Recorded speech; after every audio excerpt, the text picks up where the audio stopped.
الحمد لله نحمده ونستعينه ونستغفره ونؤمن به ونتوكل عليه ونعوذ بالله من شرور أنفسنا ومن سيئات أعمالنا من يهده الله فلا مضل له ومن يضلل فلا هادي له وأشهد أن لا إله إلا الله وحده لا شريك له وأشهد أن محمدا عبده ورسوله أما بعد فإن خير الحديث كتاب الله وخير الهدي هدي محمد صلى الله عليه وسلم وشر الأمور محدثاتها وكل محدثة بدعة وكل بدعة ضلالة وكل ضلالة في النار. أعوذ بالله من الشيطان الرجيم. بسم الله الرحمن الرحيم. إن الذين قالوا ربنا الله ثم استقاموا تتنزل عليهم الملائكة ألا تخافوا ولا تحزنوا وأبشروا بالجنة التي كنتم توعدون نحن أولياؤكم في الحياة الدنيا وفي الآخرة ولكم فيها ما تشتهي أنفسكم ولكم فيها ما تدعون نزلا من غفور رحيم. محترم حاضرین، سنن نسائی کی ایک صحیح روایت جسے آپ یقیناً سن چکے ہوں گے، حضرت انس بن مالک رضی اللہ تعالیٰ عنہ روایت کرتے ہیں کہ خطب ابو طلحہ ام سلیم، کہ ابو طلحہ رضی اللہ تعالیٰ عنہ نے حضرت ام سلیم کو، یہ حضرت انس کی والدہ ہی ہیں، حضرت ام سلیم رضی اللہ تعالیٰ عنہ کو پیغام بھیجا رشتے کے لیے. ہاں، تو انہوں نے جواب دیا واللہ ما مثلک یا ابا طلحہ یرد، کہ اے ابو طلحہ، اللہ کی قسم آپ کے جیسے آدمی کا پیغام رد نہیں کیا جاتا. آپ خاندانی، سماجی اور جو بھی ایک انسان کے لیے، رشتے کے لیے ضروری مطلوبہ چیزیں ہو سکتی ہیں، وہ ساری چیزیں آپ میں موجود ہیں. اس لیے آپ کے رشتے یا آپ کے جیسے آدمی کے رشتے کو رد نہیں کیا جا سکتا. وَلَكِنَّكَ رَجُلٌ كَافِرٌ، حضرت ام سلیم نے کہا لیکن آپ جو ہیں وہ کافر آدمی ہیں. وَأَنَا امْرَأَةٌ مُسْلِمَةٌ، اور میں ایک مسلمان عورت ہوں. وَلَا يَحِلُّ لِي أَنْ أَتَزَوَّجَكَ، میرے لیے یہ حلال نہیں ہے کہ میں تم سے شادی کروں.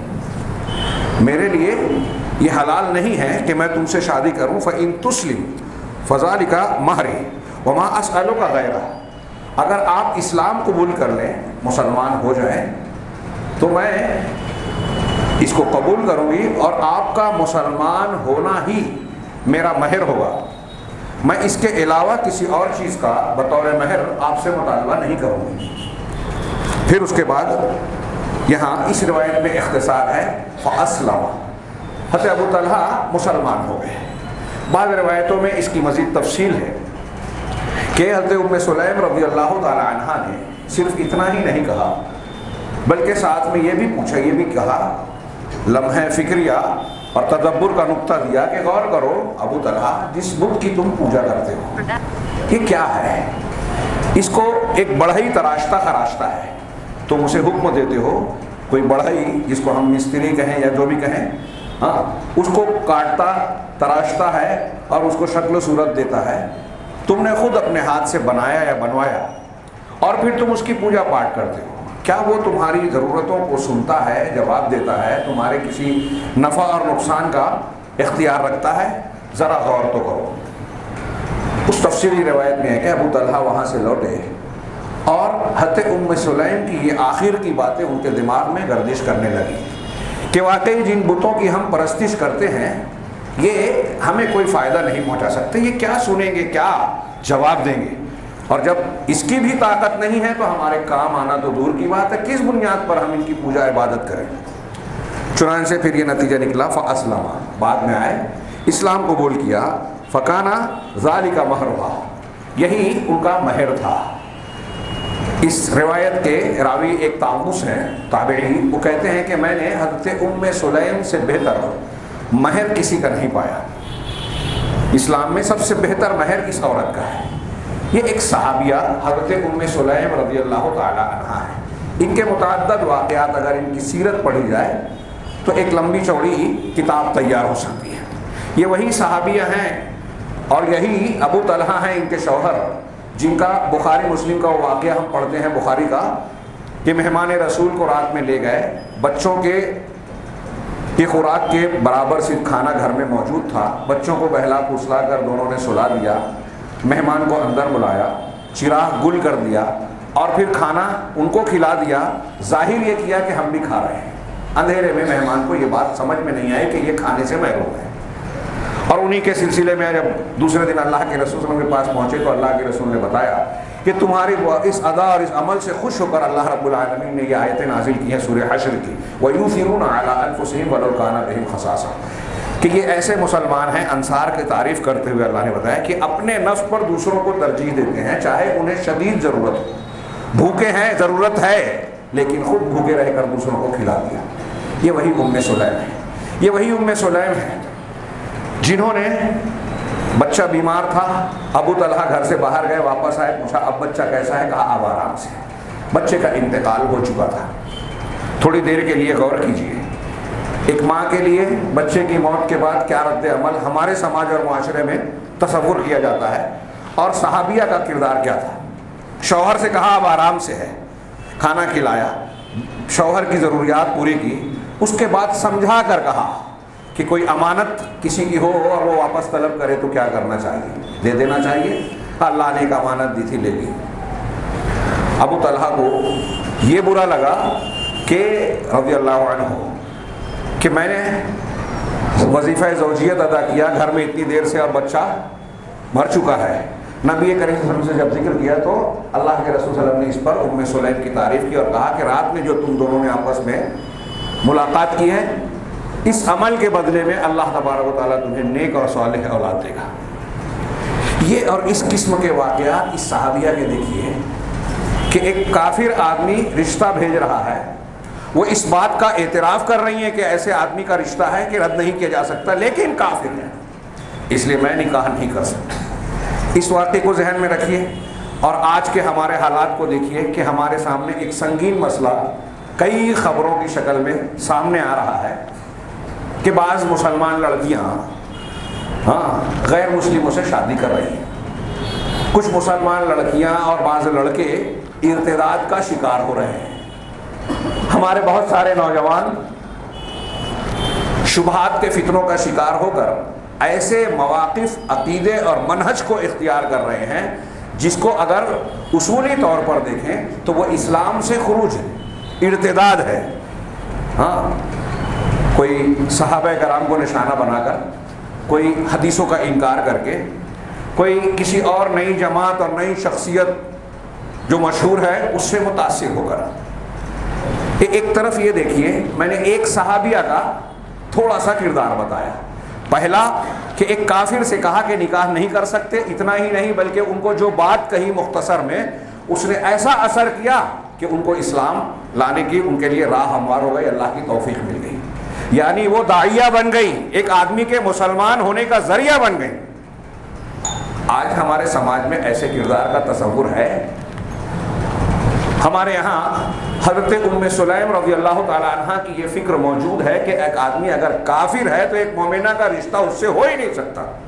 یہ وہ جانتی تھی، ہمارا سماج ایسا لگتا ہے کہ نہیں جانتا، خاص طور سے ہماری خواتین نہیں جانتی، اور ظاہر سی بات ہے کہ جو قرآن و حدیث سے تعلق نہیں رکھیں گی، جن کا مسجد سے رشتہ اور تعلق نہیں رہے گا، ٹی وی سیریل، فلمیں، موبائل اور دنیا دارانہ سماج کے سارے معاملات ہوں گے تو ان کے سارے معاملات دنیا داری اور دنیا کے مطابق ہوں گے۔ دین، ہدایت، صحیح عقیدے کی قدر و قیمت ان کو کیا معلوم ہوگی جب ہم نے بتایا ہی نہیں، یہ ماحول بنایا ہی نہیں۔ ہم جب یہ میں نے ایک شخصیت کا کردار بتایا، صرف ایک عقیدے والا، اور پھر مہمان رسول کی ضیافت کس طریقے سے کی، قربانی دے کر، بچے کے معاملے میں کس طرح صبر کا مظاہرہ کیا، یہ اسی عقیدے اور ایمان کے نتائج ہیں جو عملی زندگی میں آتے ہیں۔ ہمارا سماج اور معاشرہ اس آئینے اور معیار پر رکھ کر دیکھا جائے کہ کہاں ہے، کوئی میل نہیں ہے۔ میں نے کہا ایک کی مثال دی، صحابہ کرام اور صحابیات کی زندگیاں ایسی ہی تھیں دین کی قدر و قیمت وہ جس طرح جانتے اور پہچانتے تھے، ہم اس کا عشر اشیر بھی، عشر اشیر کہہ رہا ہوں زیادہ ہے یہ، اس کا عشر اشیر بھی ہمارے نزدیک دین کی عقیدے کی قیمت نہیں ہے، قرآن اور حدیث کے علم کی نہیں ہے۔ زبان سے کہے نہ کہے ہمارا رویہ بتاتا ہے۔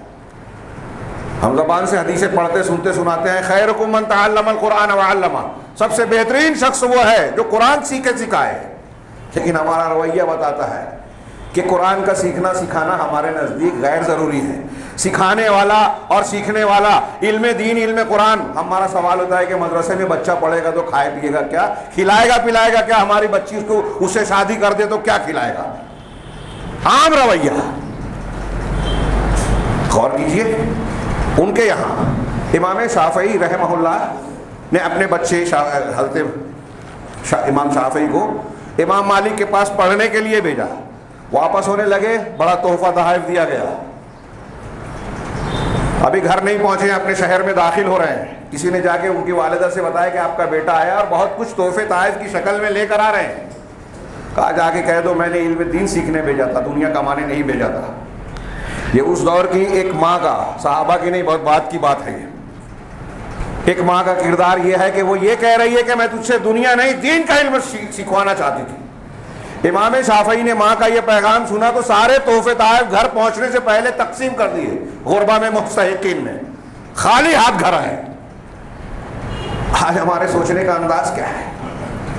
ہم واقعات پڑھتے ہیں، صحابہ کرام رضوان اللہ علیہم اجمعین نے ایمان اسلام قبول کیا تو اس کے بدلے میں ان کو گھر سے نکال دیا گیا، ستایا گیا، ناقابل تصور مظالم ڈھائے گئے، گرم ریت پر ننگی پیٹھ کے ساتھ کھینچا گیا، ہاں پتھروں کی سیل ان کے سینے پر رکھ دی گئی، آگ سے دھونی دی گئی، قتل کر دیا گیا۔ حضرت سمیہ، حضرت یاسر رضی اللہ عنہما، پھر ان کے بیٹے حضرت عمار، یہ بچ گئے لیکن ان کو شہید کر دیا گیا۔ کیا تھا، کیا کس بنیاد پر قتل کیا گیا؟ صرف کلمہ لا الہ الا اللہ کہا۔ ان واقعات کو سبھی جانتے ہیں لیکن ان کا سبق کسی کو نہیں پتا۔ ہماری زندگیاں بتاتی ہے کہ حضرت سمیہ اور اس دور کے جتنے بھی مسلمانان تھے ان کا جو زندگی کا تذکرہ ہم کرتے ہیں بس یوں ہی کہانی کے طور پر کرتے ہیں، کوئی سبق وبق نہیں لے رہے اس سے۔ ان کا یہ کردار اور قربانی بتا رہی ہے کہ وہ کہہ رہے ہیں کہ عقیدہ اور ایمان سب سے قیمتی سرمایہ ہے زندگی کا، سب کچھ قربان کیا جا سکتا ہے اسے نہیں۔ گھر چھوٹ جائے چلے گا، رشتہ دار چھوٹ جائے چلے گا، جان چلی جائے چل جائے گا، لیکن دین اور ایمان جائے، عقیدہ توحید جائے، یہ نہیں چلے گا۔ ہمارا کردار کیا بتاتا ہے؟ کیا قیمت ہے ہمارے نزدیک ایمان کی، ضمیر کی، علم دین کی ہمارے نزدیک کیا حیثیت ہے؟ یہ روزمرہ کی زندگی میں ہم کو نظر آتا ہے۔ یہ چلا جائے، ہمارے نزدیک فکر ہے دنیا کی، دنیاوی مصلحتوں کی، فنا اور فنا کے چشم و ابرو کی، اللہ کی عظمت کی بجائے، اللہ کے ڈر کی بجائے، اللہ کی محبت کی بجائے لوگوں کا ڈر، دین اور دین کے تقاضے 2 نمبر پر۔ تھوڑا سا دین کا کام کریں گے تو سمجھیں گے کہ ہم نے جنت سر پر اٹھا لی ہے، کارنامے بتاتے پھریں گے اور لوگوں سے منواتے پھریں گے میں نے یہ کیا، تھوڑی سی ناراضگی آ جائے تو میدان چھوڑ کر بھاگ جائیں گے، آزمائشوں میں ہم نہیں ٹکیں گے۔ چاہتے ہیں کہ ہمارے گھر کا معاملہ ہو تو بڑے سے بڑی مصیبت کو فیس کرنے کے لیے تیار ہے، مقابلہ کرنے کے لیے تیار ہے، دین جماعت دینی باتیں آئیں تو ہم بھاگ جاتے ہیں، کون اس جھنجٹ میں پڑے ہیں؟ دین کا کام، شرک کا رد، بدعت کا رد، مخالفین کی مخالفت کرنا، یہ ہمارے بس کی بات ہے ہی نہیں۔ اس کے باوجود دماغ میں یہ خناس ہے کہ ہم دین کے بڑے ٹھیکیدار ہیں۔ کوئی جماعت کا ذمہ دار بننا چاہتا ہے، کوئی اپنا نام کرنا چاہتا ہے، کوئی اپنی انا کا شکار ہے۔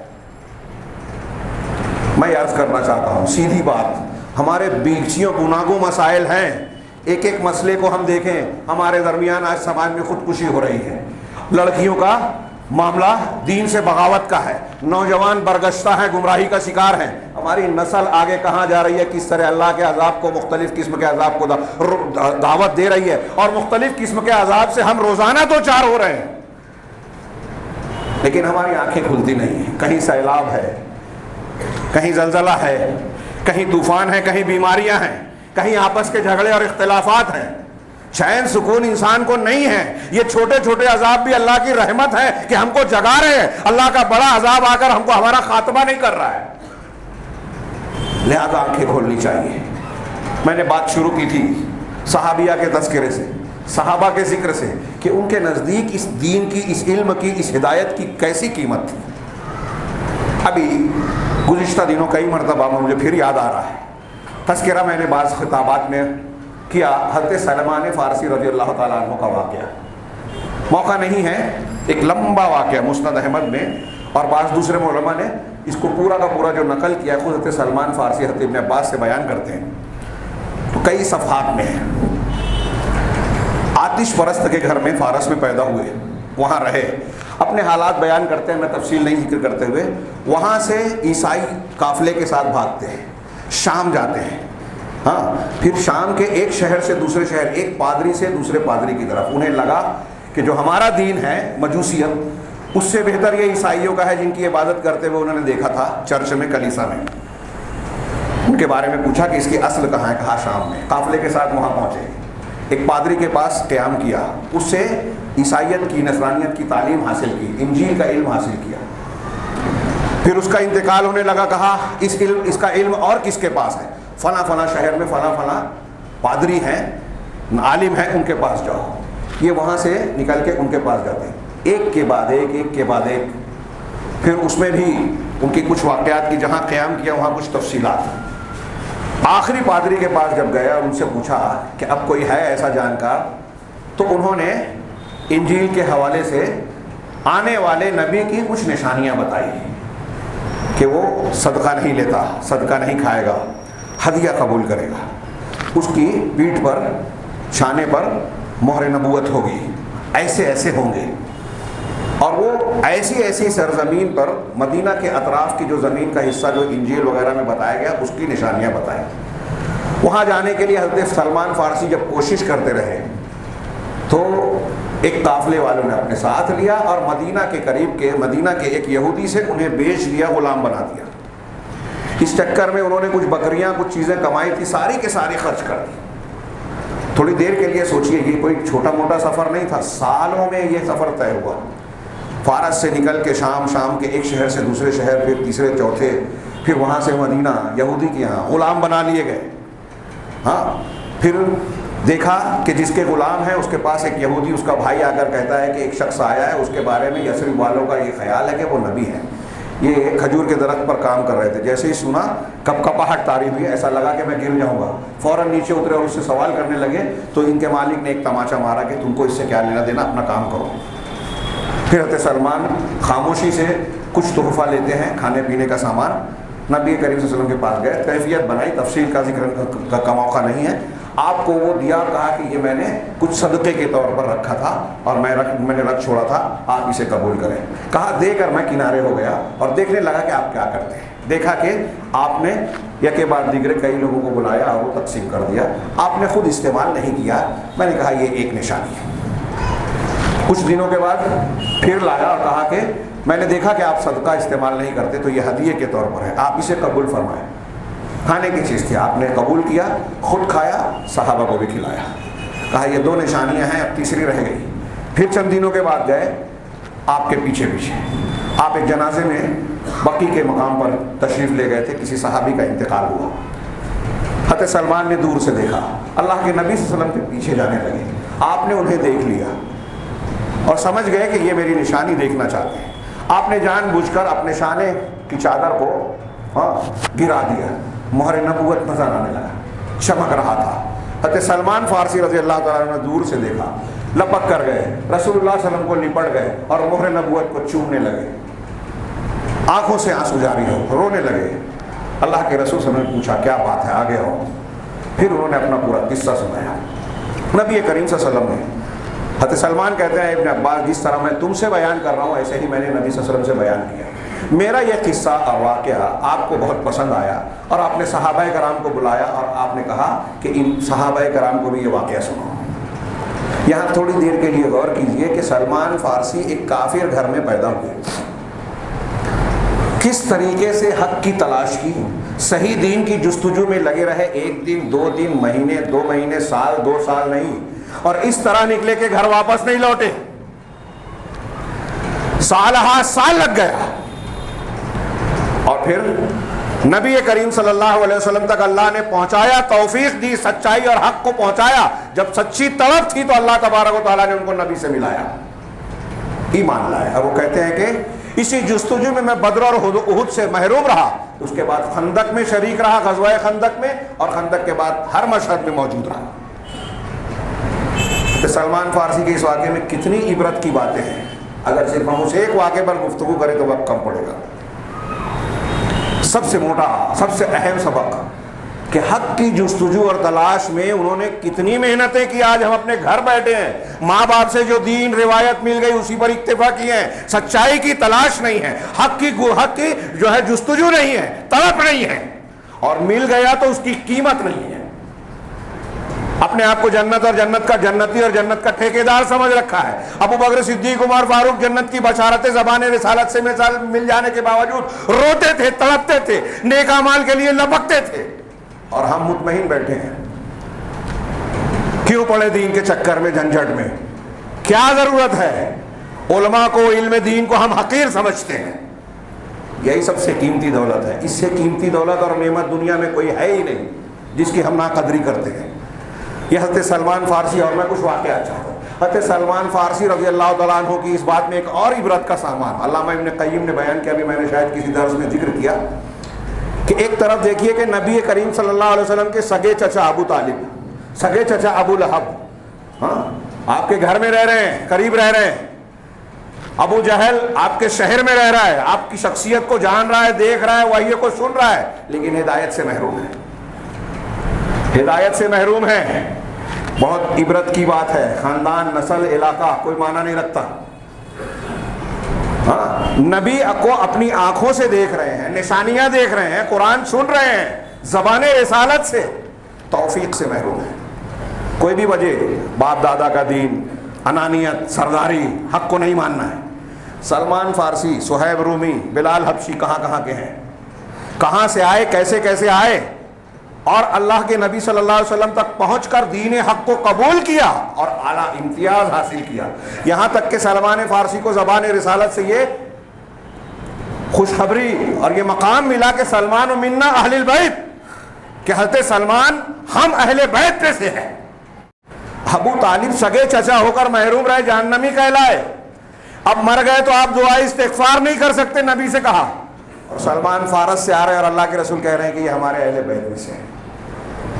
ان سے جب کوئی پوچھتا، ان کو فخر تھا ابو طالب کو، لوگ مجھ کو آر دلائیں گے کہ میرے باپ دادا کے دین سے پھر گیا، اور وہاں باپ دادا کا سوال ہوتا ہے تو سلمان کہتے ہیں کہ آپ کا خاندان کیا ہے، باپ دادا کون تھے، تو کہا سلمان ابن اسلام ابن اسلام ابن اسلام۔ اسلام کی قدر پہچانیے، دین کی، روز پڑھتے ہیں نماز میں دعا اہدنا الصراط المستقیم، کیا مطلب ہے اس کا؟ اہدنا الصراط المستقیم، شیخ عبد الرحمن بن ناصر السعدی کی مختصر سی تفسیر۔ اللہ تعالیٰ کہہ رہا ہے کہ ہمیں سکھا رہا ہے اہدنا الصراط المستقیم، یعنی ہمیں بتا، دلنا وارشدنا ووفقنا للصراط المستقیم۔ یہ جملہ عبد الرحمن بن ناصر السعدی کا ہے کہ ہمیں صراط مستقیم کی رہنمائی فرما، ارشاد اور توفیق دے، ہدایت دے اور اس کی توفیق دے۔ اور یہ صراط مستقیم کیا ہے؟ الطریق وهو الطریق الواضح الموصل الى اللہ وجنتہ، کہ یہ وہ واضح راستہ ہے جو اللہ اور جنت تک پہنچانے والا ہے، اللہ اور جنت تک پہنچانے والا ہے۔ اس کے علاوہ کوئی راستہ اللہ تک اور جنت تک پہنچانے والا نہیں ہے، اللہ ہمیں اس کی ہدایت دے۔ آگے وہ کہتے ہیں اہدنا الصراط المستقیم میں ہدایت کا مطالبہ ہے کہ اے اللہ تو ہمیں اہدنا الی الصراط المستقیم وفی الصراط المستقیم، یہاں بغیر سیلے کے آیا ہے، الا اور فی نہیں ہے، لہذا دونوں معنی اس میں آیا کہ صراط مستقیم کی طرف اور صراط مستقیم میں، دونوں جگہ ہدایت دے۔ پھر وضاحت کرتے ہیں کہ صراط مستقیم کی طرف کا کیا مطلب ہے؟ اس کا مطلب یہ کہ مجھے یہ توفیق دے کہ میں دین اسلام کو لازم پکڑوں، پابند رہوں، اور اس کے علاوہ جتنے بھی ادیان اور مذاہب ہیں سب سے جو ہے اب کنارہ کشی اختیار کرو، چھوڑ دو۔ مسلمان ہونے کے بعد بہت سارے مذہب مسلمانوں کے نام پر اسلام کے پیرالل کھڑے ہوئے ہیں، رافضیت ہے، صوفیت ہے، یہ اسلام نہیں ہے۔ ان کو چھوڑ کر سچا اسلام جو اللہ نے نازل کیا، رسول نے پہنچایا، وہ دین پکڑو. یہ ایک مطلب ہے اہدنا الی الصراط المستقیم. وفی الصراط المستقیم کا مطلب کیا ہے کہ ہمیں ہدایت دے صراط مستقیم کے اندر، یعنی اسلام قبول کرنے کے بعد جو دین کی تفصیلات ہیں، تب جملہ تفصیلات جو میں نماز، روزہ، حج، زکوٰۃ اور دیگر چیزیں کر رہا ہوں مسلک اور موقف کے اعتبار سے، وہی طریقہ علمی عملی طور پر اور عبادت کے طور پر اختیار کروں جو صحیح ہے، جو تو نے نازل کیا ہے. اس میں بھی بہت سارے طریقے ہیں، اس میں وہ راستہ بتا جو صحیح ہے، جو تیرے یہاں قابل قبول ہے. علامہ عبد الرحمن بن ناصر سعدی رحمہ اللہ نے آگے کہا کہ یہ دعا بندے کے حق میں انتہائی نفع بخش اور انتہائی اہم دعا میں سے ایک ہے. سب سے اہم دعاؤں اور سب سے مفید دعاؤں میں سے ایک ہے. اسی لیے اللہ تبارک و تعالیٰ نے ہر نماز کی ہر رکعت میں اسے مشروع کیا ہے تاکہ بندہ اسے مانتا رہے. آپ اندازہ لگائیں کہ روزانہ ہم کہتے ہیں اہدنا الصراط المستقیم، تو اس کی کتنی اہمیت ہے. وہی جو میں بیان کر رہا ہوں کہ جس چیز کی ہمارے یہاں اہمیت نہیں ہے ہم زبان سے کہہ رہے ہیں لیکن حلق سے نیچے نہیں، وقت نہیں ہے. مضمون کی تمہید ہوئی، مطلب ایک حصہ، لیکن اس کا وہ حصہ جو ہمیں اور آپ کو سبق سکھاتا ہے. ہم سے مطلوب کیا ہے؟ میں نے شروع میں سورہ حامیم سجدہ کی مشہور آیتیں پڑھی، بات کو سمیٹ رہا ہوں، کافی چیزیں چھوڑ رہا ہوں. ان الذین قالوا ربنا اللہ ثم استقاموا تتنزل علیہم الملائکہ، کہ جن لوگوں نے یہ کہا کہ ہمارا پروردگار اللہ ہے، جن لوگوں نے یہ کہا کہ ہمارا رب اللہ ہے، ہاں، ثم استقاموا، پھر اس پر جم گئے، استقامت اختیار. ہمارا رب اللہ ہے یہ زبان سے کہا، تو اب زبان سے جب اقرار کیا ہے تو اس کا اثر دل و دماغ میں، منہج و عقیدے میں ہونا چاہیے کہ اس کو مالک مانا ہے، تو جو مالک نے دین دیا ہے، احکامات دیے ہیں، ہم اسی کو قبول کریں گے. یہ کہا یعنی توحید کو اختیار کیا، پھر اس پر جم گئے. استقامت کی مختلف تشریحات کرتے ہیں آسان زبان میں. اس وقت موقع نہیں ہے کہ میں علماء کی تعریفات بیان کروں کہ دین پر پوری طریقے سے جم جانا، اس کے اوامر و نواہی کو بلا چوں چرا اپنی طاقت کے مطابق قبول کرنا، یہ استقامت ہے اور یہ مطلوب ہے. ہمارے یہاں ہم اور آپ آج کے مسلمان کہہ تو رہے ہیں کہ ہمارا رب اللہ ہے، لیکن اس پر جمے نہیں ہیں. ایمان یہ قول کا اقرار یا دعوے سے بڑھ کر استقامت ہے اور یہ مطلوب ہے. ہم نے ایک مرتبہ زبان سے کہا یا کہہ رہے ہیں کہ ہم مسلمان ہیں، ہم اہل حدیث ہیں، ہم فلاں ہیں، لیکن ہمارے دعوے اس کے اوپر، ہم اس دعوے پر پورے اترتے ہیں. یہ ثم استقاموا طے کرتا ہے کہ آپ جو کہہ رہے ہیں کہ ہمارا پروردگار اللہ ہے تو اس پر جمے ہیں کہ نہیں.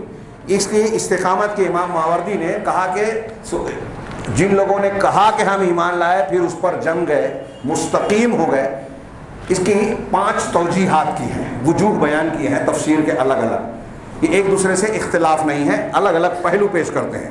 پہلی تفسیر کی ثم استقاموا علی ان اللہ ربهم وحدہ، اس بات پر وہ جم گئے، پھر اس کے بعد ہم ایمان لائے یہ کہنے کے بعد استقاموا یعنی اس بات پر جم گئے کہ اللہ تبارک و تعالیٰ تنہا ہمارا مالک ہے، خالق ہے. یہ تفسیر ابو بکر صدیق رضی اللہ تعالیٰ عنہ اور عمر جو ہے امام مجاہد نے کی امام مجاہد نے کی. حضرت عمر اس کی تفسیر کرتے ہوئے کہتے ہیں کہ یہ اللہ تبارک و تعالیٰ کو کہا کہ ہم ایمان لائے اور اس پر جم گئے، اس کا مطلب اس کی شریعت کے تمام احکامات کو اطاعت و فرما برداری کے ساتھ، انقیاد کے ساتھ قبول کر لیا، اور لومڑیوں کی طرح فریب دے کر کتراتے نہیں. لومڑی کترا کر فریب دے کر ادھر ادھر چلتی ہے. کہا اس طریقے سے نہیں کرتے کہ کہا میں مسلمان ہوں اور اس کے بعد جب دینی احکامات آ رہے ہیں تو ہمارے یہاں جیسے بہت قابل لوگ ہیں نا، آج کل بہت قابلیت ہے، مولوی کو یہ نہیں کہنا چاہیے مفتی سے ایسا سوال کرو تو ایسا جواب دے گا. حصے بکرے کا لین دین کا کوئی مسئلہ ہے تو سوال ایسا بنانا چاہیے، وہ پوچھنے کے لیے نہیں، مفتی کو اپنے حق میں گواہ بنانے کے لیے سوال بناتا ہے. اتنی جانکاری ہے، کہاں کس پابندی سے کیسے بچنا ہے، زکوٰۃ دینے سے کیسے بچنا ہے، حرام کھا کے بھی اپنے آپ کو حرام خوری سے بچانا ہے، راستے بنانا ہے کہ حرام حلال بن جائے، حلال حرام بن جائے. حضرت عمر کہہ رہے ہیں. پہلے قول کی تشریح کرتے ہوئے علامہ ابن رجب کہتے ہیں کہتے ابو بکر صدیق نے جو کہا استقامت اصل یہی ہے کہ آدمی توحید پر جم جائے، اور جب توحید پر جمے گا تو اس کا دل اللہ کی محبت، اللہ کی خشیت، اللہ تبارک و تعالیٰ کے جلال، عظمت، کبریائی، اس کے حقوق کے ادائیگی کے جذبات سے لبریز ہوگا، اسی سے امید ہوگی، اسی پر توکل ہوگا، اسی سے سارے مسائل وابستہ ہوں گے، اسی سے لو لگائے گا۔ اور جب دل اس طرح سے استقامت پر گامزن ہو جائیں گے تو دل جو ہے جسم کی سلطنت کا کہ تخت پر براجمان ہے، جب دل بادشاہ کی حیثیت سے کوئی حکم کرے گا تو پورے اعضاء اور جوارے اس کی مملکت اور اس کے ماتحت ہے، اس کی تابع داری کریں گے۔ دل درست ہوگا تو پورا جسم درست ہوگا، اندر اچھا ہو جائے تو ظاہر میں بھی آدمی دیندار بن جائے گا، اللہ کی توحید پر جم جائے گا تو اعضاء و جوارے توحید کے تقاضوں کو پورا کریں گے۔ پھر ایسے دلوں کو، ایسے لوگوں کو کوئی خرید نہیں پائے گا، دنیا کا کوئی مقصد ارتداد کی طرف نہیں لے جا سکے گا۔ پھر دیکھیں گے کہ جیسے صحابہ کرام حضرت عبداللہ بن حذافہ کو روم کے عیسائی بادشاہ نے پیشکش کی کہ آدھی سلطنت دیتا ہوں، اسلام چھوڑ دو، نہیں، ایک بال برابر پیچھے نہیں ہٹوں گا۔ کہا قتل کر دیا جائے گا، کہا کوئی پرواہ نہیں، ایک بال نہیں، دنیا ایک جان نہیں، میری اگر کئی 100 جانیں ہوتی سب قربان کر دیتا، لیکن تیری بات نہیں مانتا۔ نہ لالچ انہیں ہلا سکتی تھی، نہ دھمکی کو ڈگمگاتی تھی دین کے معاملے میں۔ گردن کٹ گئی چلے گا، گھر چھوٹ گیا جاری چلے گا۔ ہم چھوٹی چھوٹی مصلحتوں کی بنیاد پر دین کے تقاضوں کو فراموش کرتے ہیں، ضمیر بیچتے ہیں، ایمان بیچتے ہیں، دین کا تقاضا یہ ہے، کیوں جھنجٹ میں پڑے، چھوڑ چھاڑ کے بھاگ جاتے ہیں۔ آپ کے گھر میں لہسن، پیاز، ادرک، چاول، گیہوں یہ زیادہ اہم ہے اللہ کے دین سے، اس کے لیے آپ کے لیے پاس وقت ہے اور دین کے لیے وقت نہیں ہے۔ دینی تعلیم حاصل کرنا ہمارے نزدیک غیر اہم ہے، وہ ڈگری، وہ جو دنیا دلا ہے وہ اہمیت کی حامل ہے، اسی لیے علم گمراہ ہو چکا ہے آج کے زمانے میں۔ تو میں یہ عرض کر رہا تھا کہ حضرت ابوبکر صدیق کی ہے دوسری توجہ یہ کی کہ استقاموا علی طاعتہ و اداء فرائضہ، کہ جن لوگوں نے کہا کہ ہم ایمان لائے اور ثم استقاموا، اس کا مطلب ہے کہ اللہ کی اطاعت و فرما برداری اور اس کے فرائض کی ادائیگی پر جم گئے۔ میں ایمان لایا، میں اللہ کو رب مان رہا ہوں، اتنا کہے کہ چھوڑ نہیں دیا کہ اب زندگی کیسے بھی گزارے، حلال حرام، دین، عبادات، اللہ کے حق کیا ہے، رسول کا حق کیا ہے، چھوڑ دے، نہیں، اللہ کی اطاعت اور اس کے فرائض کی ادائیگی پر جم گئے۔ اب اللہ نے جو جو حکم دیا اس کی اطاعت و فرما برداری کر رہے ہیں، اللہ کا حق کیا ہے، رسول کا حق کیا ہے، دین کا حق کیا ہے، جماعت کا حق کیا ہے، گھروں میں رشتوں میں کیا حقوق ہیں، والدین کے حقوق، میاں بیوی کے حقوق، بال بچوں کے حقوق، ہر حق کو ادائیگی، یہ ہے استقامت۔ یہ تشریح تفسیر کی ابن عباس نے، حسن اور قتادہ نے۔ تیسری کی علی اخلاص الدین والعمل الی الموت، کہ استقامت کا مطلب جم گئے کس چیز پر، عمل کے اخلاص، خالص بنانے اور موت تک عمل کرنے پر، موت تک عمل کرنا، دین اور دین کے تقاضے۔ میں نے کہا جیسے نماز کے بارے میں گزشتہ ہفتے ایک جملہ کہا تھا کہ ہوش سنبھالنے سے ہوش ختم ہونے تک یہ دین کی ایسی چیز ہے جو ہر انسان پر، مرد ہو، عورت ہو، جوان ہو، بوڑھا ہو، سب پر فرض ہے۔ حالت خوف ہو، جنگ کی حالت میں بھی نماز فرض ہے، امن کی حالت میں بھی فرض ہے، کھڑے رہ کر نہیں پڑھ سکتے تو بیٹھ کر نہیں تو لیٹ کر اشارے سے، طہارت کا انتظام نہیں ہے تو تیمم کر لو، ہر جگہ بدل ہے، اگر ہوش و حواس سلامت ہے تو فرض ہے، اس سے ریٹائر نہیں ہے۔ وَاعْبُدْ رَبَّكَ حَتَّىٰ يَأْتِيَكَ الْيَقِينُ، اپنے رب کی عبادت کرتے رہیے یہاں تک کہ یقین یعنی موت آ جائے، مرنے تک اس سے ریٹائرمنٹ نہیں ہے۔ تو ایک استقامت یہ ہے کہ جب آپ نے کہا کہ ہم اللہ کو رب مانتے ہیں، ایمان لاتے ہیں، تو اب اس ایمان کے تقاضے پر، اس کے تقاضوں کی تکمیل پر قیامت موت تک، اپنے مرنے تک ہوش و حواس کے سلامت رہنے تک برقرار رہے، اس کی اطاعت و فرما برداری کرتے رہے۔ جمعہ کے دن نماز پڑھ لیا، بعد میں کوئی فکر نہیں، رمضان المبارک میں جو ہے ہم تقوی اور پرہیزگاری کے طریقوں کو بعض اختیار کر لیے، اس کے بعد جو ہے ہم آزاد ہو گئے شیطان کی طرح، یہ استقامت نہیں ہے، یہ انابت نہیں ہے۔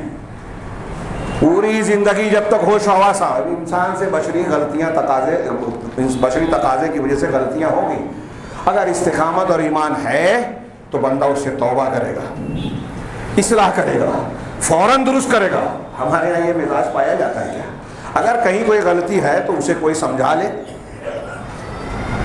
اس کی کوئی اصلاح کر لے۔ ایک آدمی حرام کھا رہا ہے، حرام لین دین کر رہا ہے، اس سے توبہ، ایسے واقعات شاذ و نادر سننے میں آئیں گے ہمارے سماج اور معاشرے۔ ایک آدمی دین کے تقاضوں کی مخالفت کر رہا ہے، اسے کوئی سمجھائے، وہ مان جائے، ایسا بڑا مشکل کام ہے۔ ایک آدمی کسی کا حق مان رہا ہے، حصہ بکرا جو ہے صحیح طریقے سے تقسیم ہونے نہیں دے رہا ہے، اسے قرآن و حدیث کا حوالہ دے کر منوا لیا جائے، یہ استقامت ہمارے، ہم نے کہا ضرور ہے کہ ہم رب ایمان لائے، لیکن استقامت نہیں ہے، دین کے تقاضوں پر جمے ہوئے نہیں ہیں۔ چھوٹے چھوٹے معاملات میں ہمیں یہ چیز نظر آئے گی کہ دین یہ کہہ رہا ہے اور ہمارا نقطۂ نظر اس کے خلاف ہے، اور ہم تعویل کر رہے ہیں کہ ٹھیک ہے دین یہ ہے لیکن اس کا معاملہ ایسا ہے، یہ حکمت ہے، ہم نے اس کی مخالفت فلاں وجہ سے کی ہے۔ گویا ہم دین کی مخالفت کرتے ہیں تو اس میں بھی ہماری حکمت ہے۔ یہ ابو العالیہ اور سدی کی تفسیر ہے۔ چوتھی تفسیر، ثم استقاموا فی افعالہم کما استقاموا فی اقوالہم، پھر وہ اس طرح سے جم گئے، اپنے افعال میں بھی جم جاتے ہیں جیسے اپنے اقوال میں جمے، جیسے کہہ رہے ہیں کہ ہم مسلمان ہیں، ہم اللہ پر ایمان لانے والے ہیں، ہم قرآن و حدیث کو ماننے والے ہیں، تو جس طرح اپنے اس قول میں جمے ہوئے ہیں ایسے ہی اپنے افعال میں بھی جم جاتے ہیں، دین کے تقاضوں کو پورا کرتے ہیں۔ آخری وجہ جو بیان کی، ثم استقاموا سرا کما استقاموا جہرا، پھر وہ اندر سے بھی اسی طریقے سے دین پر قائم رہتے ہیں جیسے جہری اور ظاہری طور پر بھی، ظاہری طور پر اپنے آپ کو دین والا کہہ رہے ہیں، اندر سے بھی اس پر جمے ہوتے ہیں۔ علامہ ابن قیم، علامہ ابن رجب حنبلی نے اس آیت کی تفسیر میں بڑی پیاری باتیں کہی ہیں۔ ابن قیم کی دو اقتباسات میں سے دوسرا اور آخری ہے، صرف اس کا میں 2 جملے میں خلاصہ بیان کروں۔ وہ کہتے ہیں کہ دنیا میں اگر ایک آدمی ایمان لانے کے بعد ایمان کے تقاضوں پر، شریعت کی تکمیل کرنے پر جمع ہے، نیکیاں کرتا ہے اور برائیوں سے اپنے آپ کو بچاتا ہے، ایک چھٹی شکل بعض مفسرین نے یہ بیان کی کہ اپنی طاقت کے مطابق نیکیوں کی طرف بڑھے اور برائیوں سے اپنے آپ کو بچائے، یہ بھی استقامت ہے۔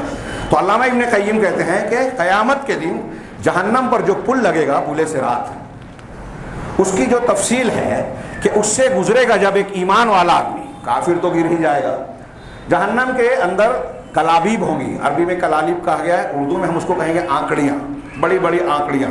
تو جیسے مقناطیس جس کو ہم چمک کہتے ہیں، مقناطیس لوہے کو کھینچتا ہے، ایسے جہنم کے جو کلالیب یا آنکڑیاں ہوں گی وہ گنہگاروں کو کھینچے گی، گناہ کے لیے وہ مقناطیس کا کام کرے گا۔ تو جس کے جتنے گناہ ہوں گے اتنی شدت سے یہ کلالیب یا آنکڑے اس کو کھینچیں گے۔ تو علامہ ابن قیم کہتے ہیں کہ جیسے جہنم کے اوپر، جہنم میں یہ کلالیب آنکڑیاں ہیں جو گنہگار کو کھینچیں گی، ایسے ہی دنیا میں ایمان لانے کے بعد جو ایمان کے راستے پر چلنے کے لیے رکاوٹیں آتی ہیں، یہ کلالیب ہیں، یہ آنکڑیاں ہیں۔ آپ اگر ان رکاوٹوں سے اپنے آپ کو بچاتے ہیں، حرام عقیدے سے، غلط عقیدے سے، بدعات سے، خرافات سے، حرام کھانے سے، حرام کہنے سے، دین کے تقاضوں میں آنے والی رکاوٹوں سے اپنے آپ کو بچا کر دین پر قائم رکھتے ہیں، تو جیسے اپنے آپ کو یہاں بچائیں گے ویسے ہی جہنم کی آنکڑیوں کی مقناطیسیت سے آپ اپنے آپ کو بچائیں گے۔ جو یہاں گناہوں میں پڑے گا، نیک کاموں کے چلنے کے سلسلے میں بہانے ہیلے اختیار کر کے ان کے چکر میں پڑے گا، وہ وہاں بھی آنکڑیوں سے کھینچا جائے گا اور جہنم رسید ہو سکتا ہے۔ اللہ تعالیٰ سے دعا ہے کہ ہمیں دین ایمان کو اختیار کرنے اور اس پر استقامت اختیار کرنے کی توفیق عطا فرمائے۔ وآخر دعوانا الحمد للہ رب العالمین۔ بارک اللہ لنا ولکم فی القرآن العظیم ونفعنا وإیاکم بالآیات والذکر الحکیم، انہ تعالی جواد کریم قریب۔